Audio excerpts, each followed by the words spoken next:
Good morning. My name is Peter Fidrych, and I have been a parishioner at St. Catherine since my baptism almost 26 years ago at the young age of 3 months. I'm also a proud member of several ministries in our faith community. Most notably, the running joke is that I have been a member of the music ministry since birth, as both of my parents have been active in this ministry since before I was born. Today, I am privileged to serve in this ministry as a singer and guitarist with both our adult and youth choirs. In addition, I am a co-leader of the newly formed Wonderfully Made ministry. I am here today to share with you my reflections on the concept of stewardship in the forms of time and talent as it relates to living a joyful life. I don't know about you, but living a joyful life has been very difficult for me over the past 9 months. If you know me, you know that social distancing is not in my wheelhouse, so the solitude of the past few months has given me plenty of opportunities to reflect on where I find my greatest joys, especially in the context of my faith life. In reflecting on my time spent in ministry within the faith community, I have found that many of my experiences have been shaped by 3 simple actions: responding to a call, recognizing a talent, and using the gift of time to share that talent. My personal call to music ministry and the variety of roles in which I have been able to serve came in many forms. Looking back, I can now see the quiet calls that God was placing and continues to place in front of me through so many individuals and in so many small moments. The call came in the form of Peg and Al Hicks, who welcomed me into the eclectic ensemble to play guitar when I was in the 5th grade. The call came in the form of my mother, insisting that I attend the first youth choir rehearsal of the year, my freshman year of high school, even though I did not feel remotely prepared to join the group.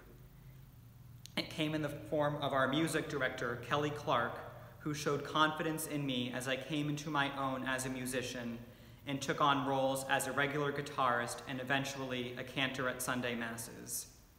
It came in the form of a yes from 35 fellow musicians who went along with my crazy idea to throw together a virtual choir this past May and submitted videos sharing their own talents. Through these gestures and the guidance of so many other individuals in our community, I was able to identify and cultivate my musical talents and the ways in which they could be used.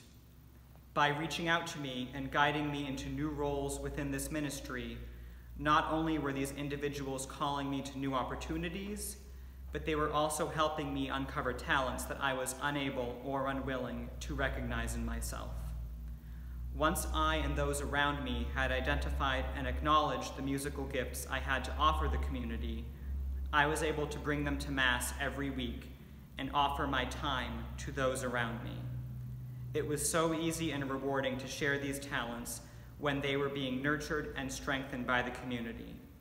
In doing so, I am able not only to live out my own life joyfully, but to hopefully help others find joy in their own lives. The beauty of this model and the life cycle of stewardship is that it truly encapsulates the dynamic role that we all play in each other's spiritual lives. Not only do we have the opportunity to listen and respond to our own calls to stewardship, we also have the opportunity to be the call for someone else.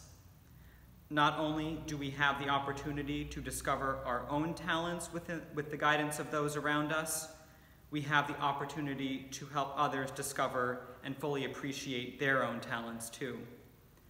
To me, one of the greatest joys of being in music ministry is the way in which we support one another, musically and personally, and the way in which each member of the group brings a unique talent, spirit, and energy to what we do.